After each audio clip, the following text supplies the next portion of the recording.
Krush told me that we have global experts, so please don't try to guess global trends. So I only talk about some of our learnings in Wagh Bakri and as a consumer in India, because we have 4 other global experts, and Krush is half global, half Indian. So we'll move ahead on that note. So, Krush, this is a chart on production, but I'm not an expert. But Krush, I was looking at the one chart you made, and since morning I've been hearing that we need to really raise the, let's say, the industry up from a value chain perspective, value creation perspective. And you made a very nice point on share of throat versus share of wallet. And second point you made is how do we increase the value? And the third point you made was how do we give remunerative incomes to our plantation owners or bottle leaf owners. Now, my understanding of this is that these are all linked to each other. If we as packeteers, manufacturers, if we can't demand enough money or premium for our products from the consumer, how the hell are we going to pass it on to the raw material suppliers and to the farmer? So it's ultimately going to be all together. We have to premiumize our offering in tea, in black tea and beyond black tea, and we will have to pass on that benefit, as we've seen in many industries India has done in the last 40 years, like dairy, for example, and pass it on to the plantation owners or the tea pluckers or the bottle leaf guys.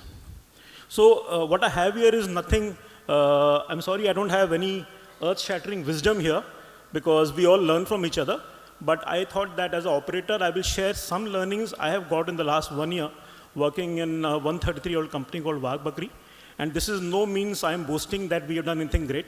I think there are companies here who have done much, much more.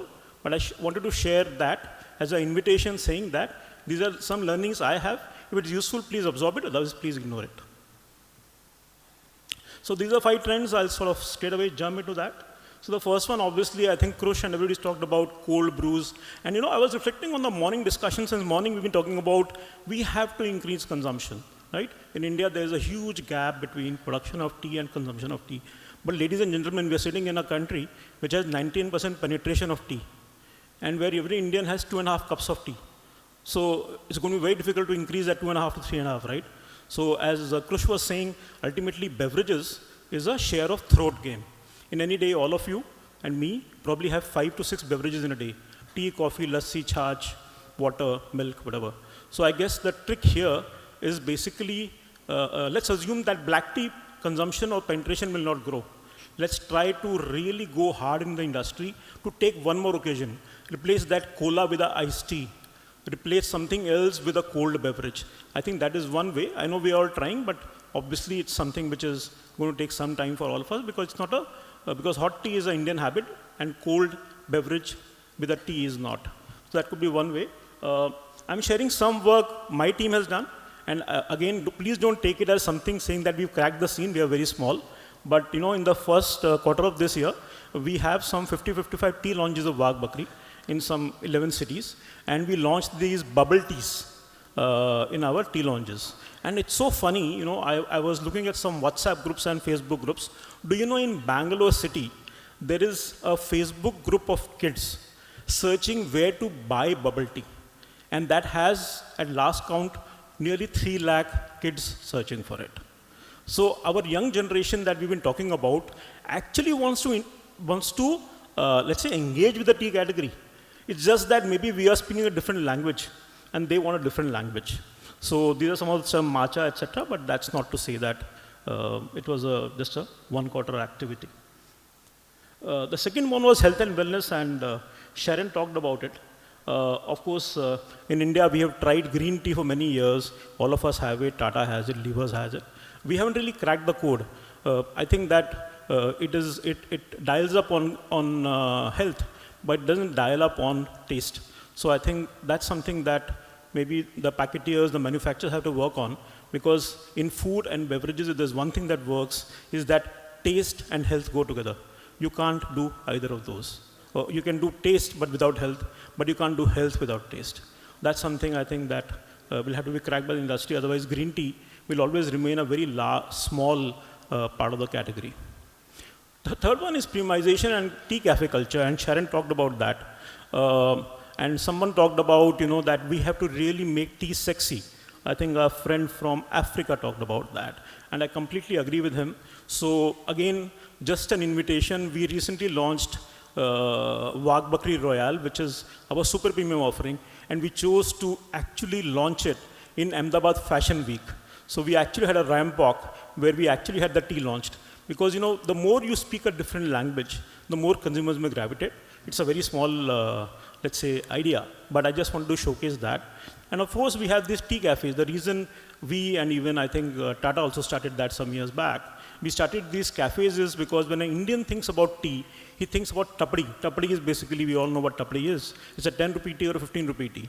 So at least when we open a cafe, we get some people, not many people, but people are willing to pay 150 rupees, 149 rupees for a cup of tea. So I think all of us will have to drive that premiumness, and it will be a mix of location, menu, mix, pricing, imagery, etc., etc.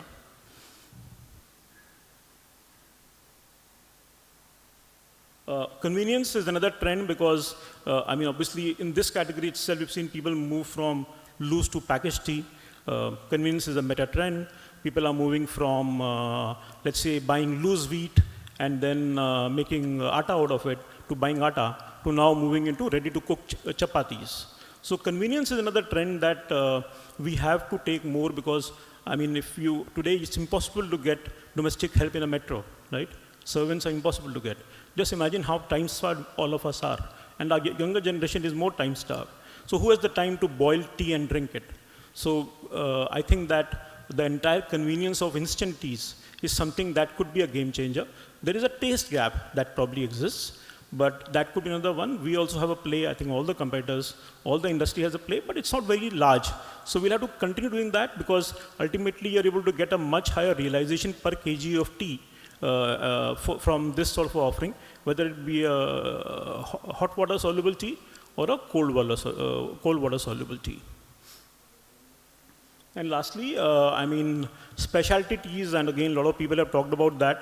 Obviously, very small segment, but I do want to draw your attention to the bottom middle picture, right? Which is basically the art on this is not coffee. This is a cup of tea in my tea launch. So we spent months to crack that. And the point is not to say that we cracked it. The point to say is that that is the language we have to speak because we have to make tea exciting. It is a wonderful nectar of God. It is just that we need to liberate it and start speaking the language of tomorrow's consumer because the reality is, as of today, 45% of our TG is sitting below 25, 27 years of age. So I think that's all I had to share. Just some examples. As I said, nothing great, but hopefully these are examples. And of course, I know many companies are launching kombuchas, so we all sort of look forward to these learnings as we grow our thoughts in the tea industry in India. Thank you very much.